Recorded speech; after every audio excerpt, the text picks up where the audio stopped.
apa kabar? Saya sudah 4 tahun ini tidak mengikuti IT, tapi begitu lihat LinkedIn ada Atlassian yang terkait IT Service Management. Dari dulu yang frameworknya terkenal ITAL dari Inggris. Sekarang kalau nggak salah versi 4. Malah saya belum buka-buka lagi internet Google untuk cari tahu, karena memang kalau license mahal ya. Jadi IT Service Management dengan framework panduan ITAL itu cukup lumayan, bukan cukup, paling bagus lah. Yang pertama dilihat adalah helpdesk. Istilah umum helpdesk tidak terkait ITAL, tapi kalau mengikuti ITAL adalah service support atau incident management. Yang dimaksud incident management bedanya dengan problem management.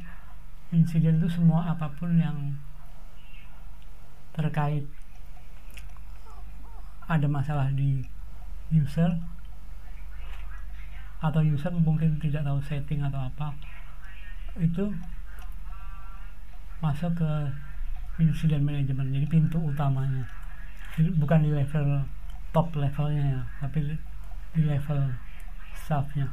Pada dasarnya sih saya mengatakan top level. Pada umumnya ITAL tidak menganut hierarki.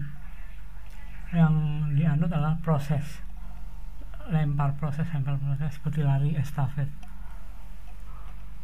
Jadi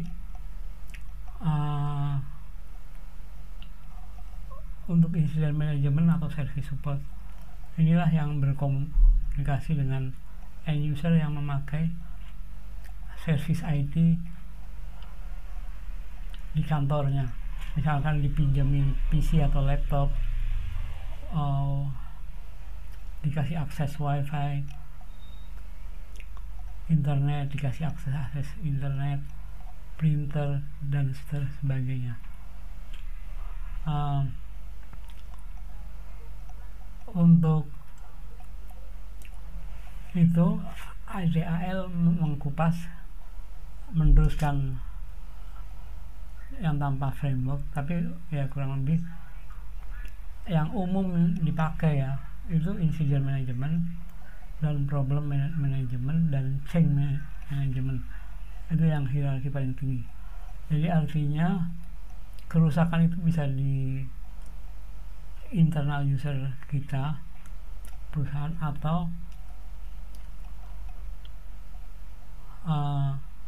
internal user atau external user yang menggunakan produk kita,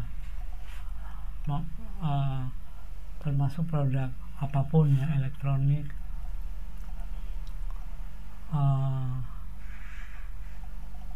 travel, dan lain sebagainya, yang diistilahkan dengan keluhan pelanggan.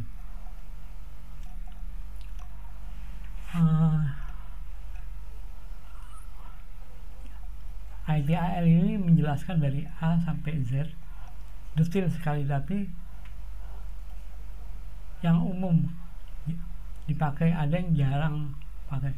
Yang umum seperti di top levelnya itu ada yang mengelola service level agreement antara business unit begitu. Business unit IT lah yang membuat SLA dan didistribusikan dengan business unit yang lain, sales, finance, dan lain sebagainya, mencari persetujuan, kesepakatan bersama. Misalkan reliabilitasnya bagaimana.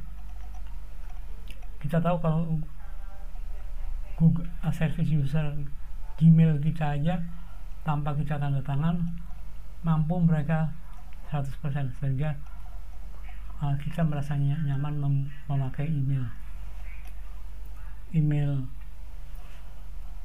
sehingga kita susah berpindah dari Gmail.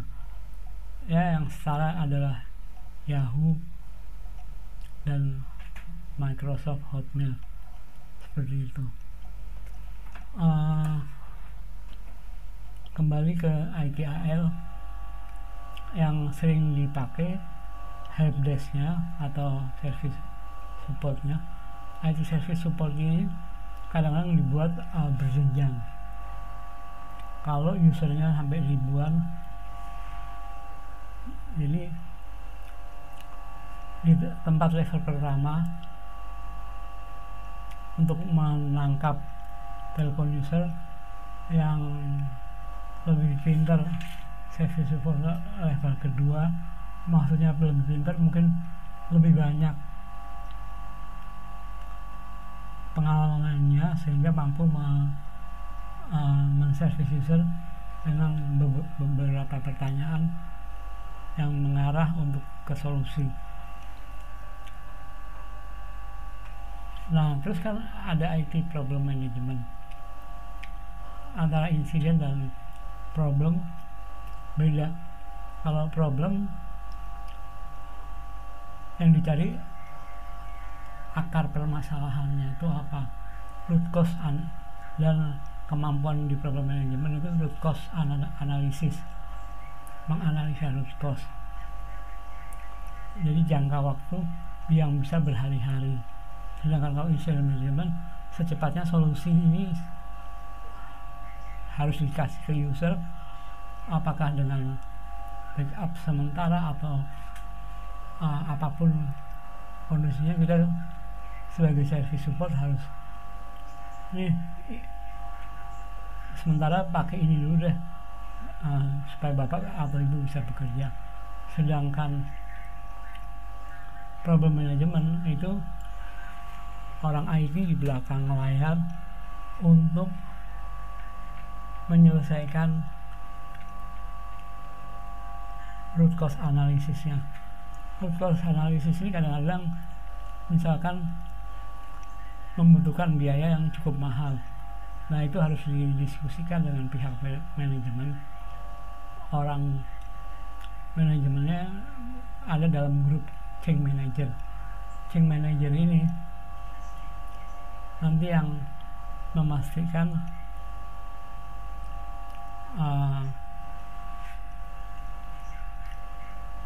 untuk menyetujui apakah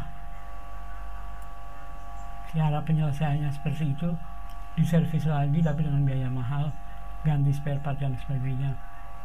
Nah, setelah selesai baru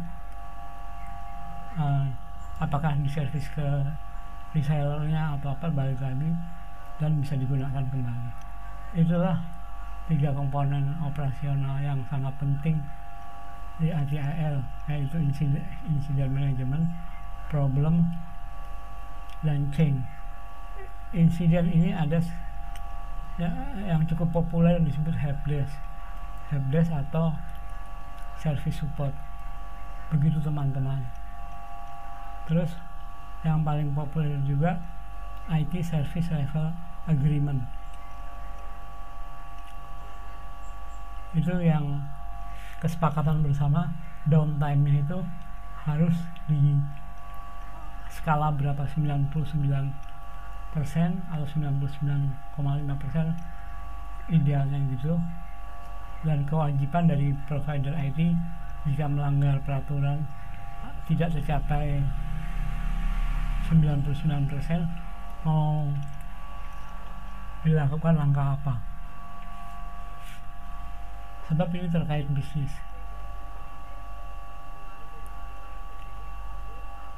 Ya begitu teman-teman, artinya bisa untuk komunikasi dengan eksternal user ataupun dengan internal user.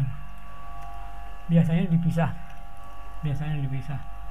Juga terkait masalah security, khusus seperti banking. Untuk security, helpdesk atau service support untuk security dipisahkan dari yang non security, karena cyber security ini lebih kompleks. Jadi disediakan khusus untuk service supportnya, membantu mereka dari aspek security, seperti masalah password, masalah enkripsi dan sebagainya. Itulah keterkaitan service support untuk kasus-kasus security harus terpisah. Kebanyakan begitu di perusahaan, khususnya banking dan lainnya yang terkait masalah security. Kalau di banking kan akun nasabah dan sebagainya. Jadi teman-teman, itulah ITSM yang populer dengan framework ITIL-nya.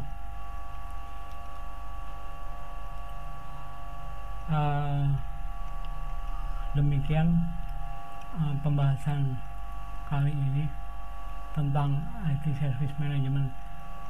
Saya isi waktu luang saya untuk bisa mungkin bermanfaat atau sedikit berguna.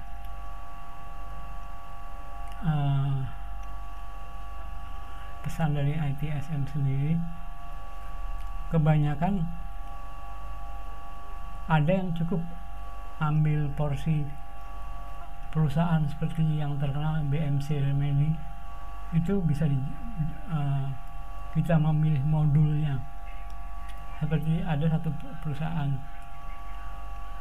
besar milih problemnya, ada yang milih insiden manajemennya. Demikian, tidak semuanya harus dibeli karena cukup mahal ya. Change management juga sebagian juga ada yang pakai, ada yang enggak. Demikian teman-teman. Terima kasih sebelumnya. Assalamualaikum warahmatullahi wabarakatuh.